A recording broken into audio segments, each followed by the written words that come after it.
बात उन दिनों की है जब मेरे बीकॉम के फाइनल सेमेस्टर का इम्तिहान होने वाला था और मैं इसी की तैयारी में मसरूफ था।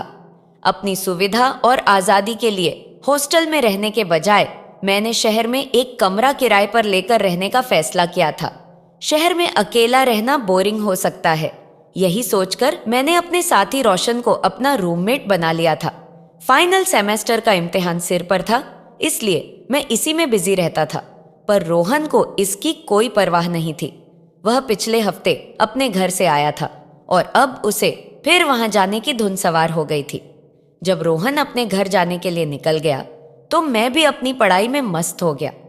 अभी आधा घंटा भी नहीं बीता होगा कि रोहन लौटकर मुंह से बोला, भाई यह बता कि अगर किसी को मदद की जरूरत हो तो उसकी मदद करनी चाहिए या नहीं। रोहन और मदद, मुझे हैरत हो रही थी क्योंकि किसी की मदद करना उसके मिजाज के बिल्कुल उलट था, पर पहली बार उसके मुंह से मदद शब्द सुनकर अच्छा लगा। मैंने कहा, बिल्कुल, इंसान ही इंसान के काम आता है।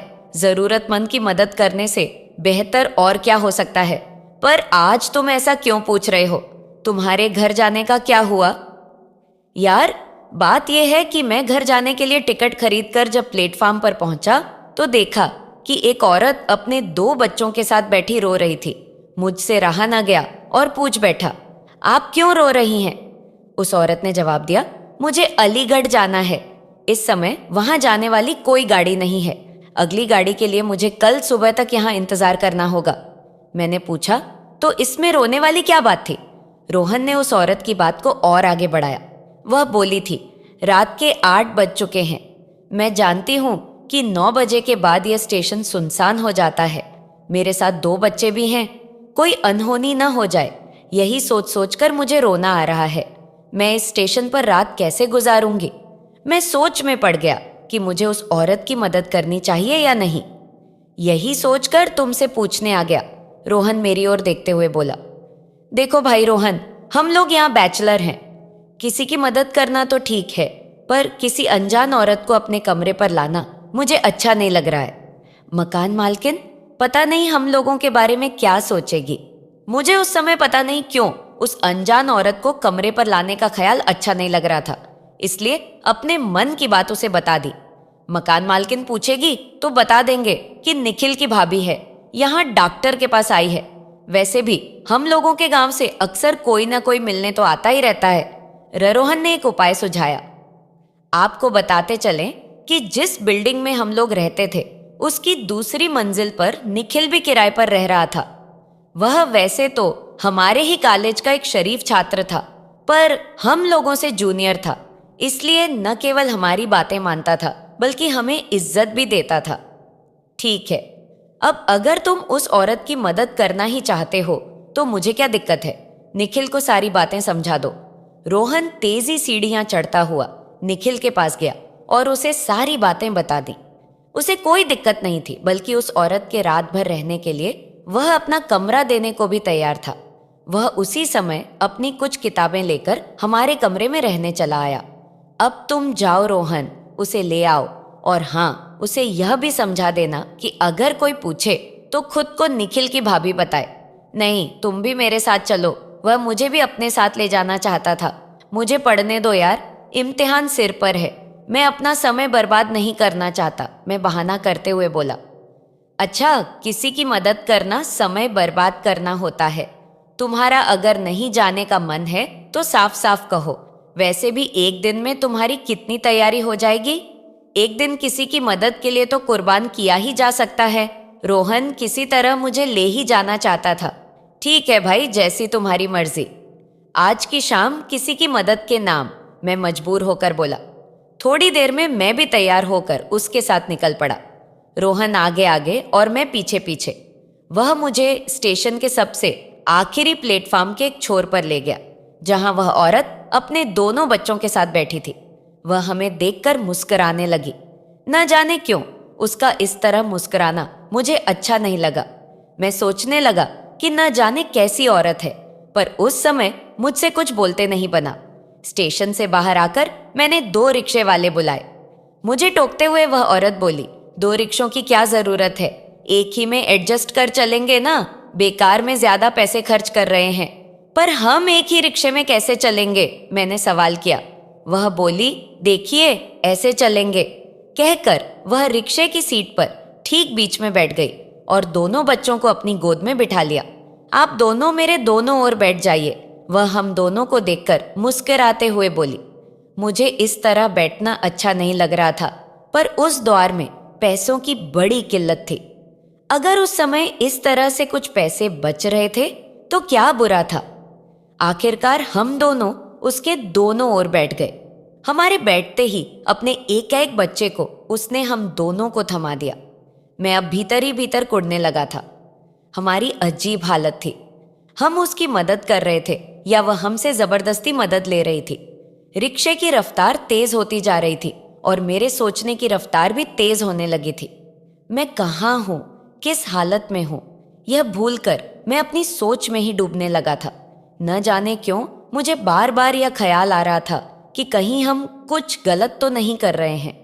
कमरे पर पहुंचते पहुंचते रात के 8 बज चुके थे। रोहन ने उसे सारी बात समझाकर निखिल के कमरे में ठहरा दिया। मैंने रोहन से कहा, भाई जब यह हमारे यहाँ आ गई है तो इसके खाने पीने का इंतजाम भी तो हमें ही करना पड़ेगा। जाओ होटल से कुछ ले आओ। रोहन खुशी खुशी होटल की ओर चल पड़ा। मुझे बड़ा अजीब लग रहा था कि रोहन को आज क्या हो गया है, पर मैं चुप था। वह जितनी तेजी से गया था उतनी ही तेजी से और बहुत जल्दी खाने पीने का सामान लेकर लौटा था। जाओ उसे खाना दे आओ, हम दोनों निखिल के साथ यहीं खा लेंगे, मैंने रोहन से कहा। रोहन खाना देने ऊपर के कमरे गया और तकरीबन आधा घंटे बाद लौटा। मुझे भूख लगी थी, लेकिन मैं उसका इंतजार कर रहा था। सोच रहा था कि उसके आने के बाद साथ बैठकर खाएंगे। मैंने पूछा, तुमने इतनी देर क्यों लगा दी? भाई उसके कहने पर मैंने भी उसी के साथ खाना खा लिया, रोहन धीरे से बोला। कोई बात नहीं, आओ निखिल हम दोनों खाना खा लें।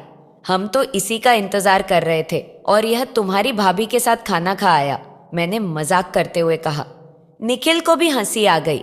वह हंसते हुए खाने की थाली सजाने लगा। रात को खाना खाने के बाद अक्सर हम लोग बाहर टहलने के लिए निकला करते थे, इसलिए खाने के बाद मैं बाहर जाने के लिए तैयार हो गया और रोहन को भी तैयार होने के लिए कहा। आज मेरा जाने का मन नहीं है, रोहन टाल मटोल करने लगा। आखिरकार मैं और निखिल टहलने के लिए निकले। तकरीबन आधा घंटे के बाद लौटे। वापस आने पर देखा कि हमारे कमरे पर ताला लगा हुआ था। निखिल ने हंसते हुए कहा, भैया हो सकता है रोहन भैया भाभी के पास गए हों। हो सकता है, जाकर दे, मैंने निखिल से कहा। थोड़ी देर बाद निखिल और रोहन हंसते मुस्कुराते सीढ़ियों से नीचे आ रहे थे।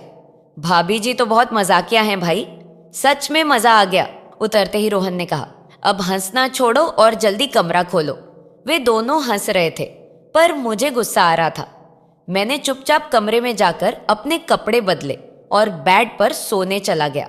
थोड़ी देर तक बेड पर लेटे लेटे मैंने पढ़ाई की और उसके बाद मुझे नींद आ गई। देर रात को रोहन और निखिल की बातों से मेरी नींद टूटी। उन दोनों को देखकर लग रहा था कि वे दोनों अभी अभी कहीं से लौटे हैं। मैंने उनसे पूछा, तुम दोनों कहाँ गए थे और अभी तक सोए क्यों नहीं? कहीं नहीं, बस अभी सोने ही वाले हैं, दोनों ने एक सुर में कहा। थोड़ी देर बाद रोहन ने मुझे जगाते हुए कहा, भाई तुम्हें एक बात कहनी है। इतनी रात को? बोलो क्या बात कहनी है? मैंने पूछा। तुम बुरा तो नहीं मानोगे? उसने पूछा। अगर बुरा मानने वाली बात नहीं होगी तो बुरा क्यों मानूंगा? मैंने कहा। तुम चाहो तो भाभी जी के मजे ले सकते हो, रोहन थोड़ा संकोच करते हुए बोला। क्या बक रहे हो रोहन, तुम्हें क्या हो गया है? मैंने हैरानी और गुस्से में उससे पूछा। भाई अच्छा मौका है, चाहो तो हाथ साफ कर लो। रोहन के चेहरे पर इस समय एक कुटिल मुस्कान थी। वह अपनी इसी मुस्कान से मुझे कुछ समझाने की कोशिश कर रहा था। हमने उसे सहारा दिया है, वह हमारी मेहमान है, तुम ऐसा कैसे सोच सकते हो? मैंने उसे समझाते हुए कहा। इस तरह भी हम उसकी मदद कर सकते हैं। मैंने उससे बात कर ली है, एक बार के लिए 200 रुपए में सौदा पक्का हुआ है। वह मुझे ऐसे बता रहा था जैसे कोई बड़ा उपहार भेंट करने जा रहा हो। मुझे तुम्हारी सोच से घिन आती है रोहन। आखिर तुम अपने असली रूप में आ ही गए। मुझे हैरत हो रही थी कि तुम भला किसी की मदद कैसे कर सकते हो। अब तुम्हारी असलियत सामने आई। मुझे पहले से ही शक हो रहा था, पर मैं ये सोचकर चुप था कि चलो एक अच्छा काम कर रहे हैं। अच्छा क्या खाक कर रहे हैं। मुझे उस पर गुस्सा भी आ रहा था, पर इस समय उसे समझाने के अलावा मेरे पास दूसरा कोई रास्ता नहीं था। रोहन कुछ नहीं बोला, वह सिर झुकाए बैठा था। थोड़ी देर तक हम दोनों ऐसे ही चुपचाप बैठे रहे। निखिल अब तक सो चुका था। थोड़ी देर बाद रोहन बोला, ठीक है भाई, सो जाओ, मैं भी सोता हूँ। सुबह जब मैं उठा तब तक 7 बज चुके थे। निखिल की तथाकथित भाभी इस समय हमारे कमरे में बैठी थी। निखिल और रोहन भी उसके पास ही बैठे थे। मैं आपके ही उठने का इंतजार कर रही थी। मुझे देखते हुए वह बोली, क्या हुआ? मैंने पूछा। हुआ कुछ नहीं, मैं जा रही हूँ, कुछ बख्शीश तो दे दीजिए, उसने हंसते हुए कहा। बख्शीश किस बात की?